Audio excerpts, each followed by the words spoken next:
প্রিয় আয়োজকবৃন্দ, উপস্থিতি, গত 17-18 বছর ধরে দিল্লির আধিপত্যবাদ এবং বাংলাদেশের স্বাধীনতা সার্বভৌমত্বের সবচেয়ে বড় শত্রু আওয়ামী ফ্যাসিবাদের কবলে বিভিন্ন সময়ে বিভিন্ন নামে এবং বিভিন্ন ব্যানারে যারা শহীদ হয়েছেন তাদের রুহের মাগফিরাত কামনা করছি এবং শহীদ পরিবারের সদস্যরা যারা উপস্থিত আছেন তাদের প্রতি আমাদের দোয়া, সমবেদনা এবং এই লড়াইয়ের সাথে একাত্মতা ঘোষণা করছি। বাংলাদেশে এই বিচারের দাবি দেওয়া নিয়ে অনেক বক্তারা ইতিমধ্যে কথা বলেছেন।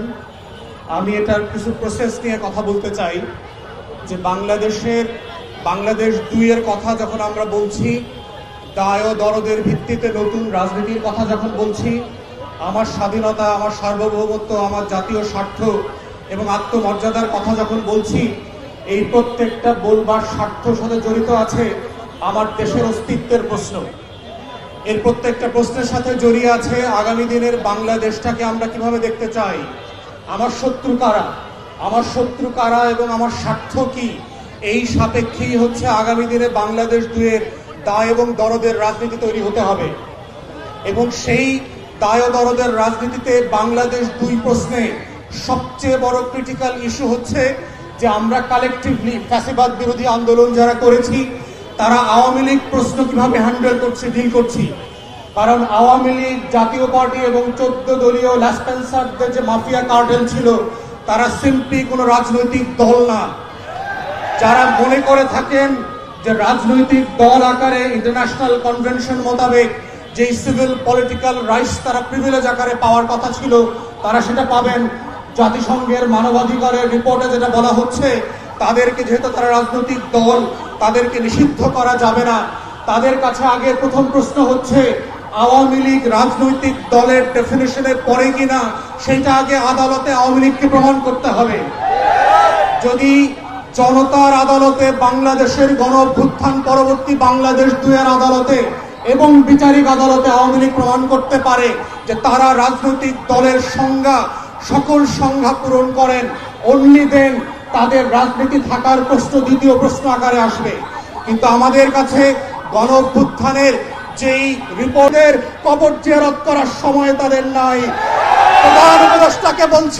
প্রধান উপদেষ্টাকে বলছি এই শহীদরা না থাকলে প্রফেসর মোহাম্মদ ইউনূস আপনি আজকে জেলে থাকতেন। 6 তলার বিল্ডিং, লিফট ছাড়া, বিদ্যুৎ ছাড়া বিল্ডিং এর 6 তলায় হাসিনা আপনাকে উঠবস করাইতো। সেই দিনের কথা ভুলে যাবেন না। আপনার মামলাগুলো আজকে আদালত দিয়ে নাই করে দিয়েছেন। এই নাই করার রাজনীতি হইতো না, আপনার মামলা চলতো। যাদের রক্তের কারণে আজকে আপনি বেকসুর খালাস, যাদের রক্তের কারণে আপনি প্রধান উপদেষ্টা হয়েছেন, তাদের রক্তের বদলা যদি না নেন, আপনাকে আগামী দিনের মানুষ ক্ষমা করবে না। বাঙালির চরিত্র বুঝতে হবে। তারা প্যারিস থেকে এসে এদের নায়ক যেভাবে বানাইতে পারে, তারা মির্জাফরের মতো খলনায়কও বানাইতে পারে। এই রক্ত দেওয়া শহীদ পরিবারের এই ইতিহাস ভুলে যাবেন না। তাই আমাদের বক্তব্য হচ্ছে গণতদন্ত কমিশনের মধ্য দিয়ে আওয়ামী লীগ প্রশ্ন রিজলভ করেন।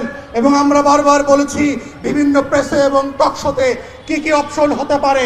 প্রথম অপশন হচ্ছে নাৎসি মডেলে আপনি আউটরাইট আওয়ামী লীগ, জাতীয় পার্টি এবং 14 দলকে নিষিদ্ধ করে দেবেন। দ্বিতীয় অপশন হচ্ছে যদি ট্রুথ অ্যান্ড রিকনসিলিয়েশন ফর্মে যান সাউথ আফ্রিকার মডেলে, তাহলে কাদের বিচার করবেন, কোন অপরাধের বিচার করবেন, আর কাদেরকে তওবা কমিশন করে হেফাজতের আলেমদের সামনে ক্ষমা চাওয়া, মাফ করাইতে হবে, সেইটা আলাদা করতে হবে।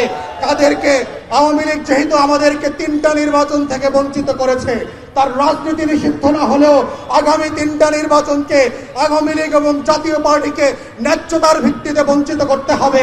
কারণ সেই জাতিকে নির্বাচন করতে দেয় নাই, ভোট দিতে দেয় নাই। আওয়ামী লীগের কোনো পদস্থ নেতা ওয়ার্ড ইউনিয়ন থেকে শুরু করে যারা এমপি মন্ত্রী হয়েছে গত 16 বছর, পারা বাংলাদেশে আর কোনোদিন রাজনীতি করতে পারবে না।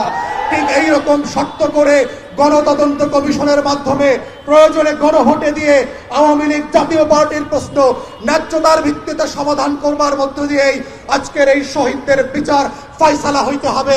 এই দাবি আহ্বান রেখে আমার বক্তব্য এখানেই শেষ করছি। সবাইকে অসংখ্য ধন্যবাদ। আসসালামু আলাইকুম।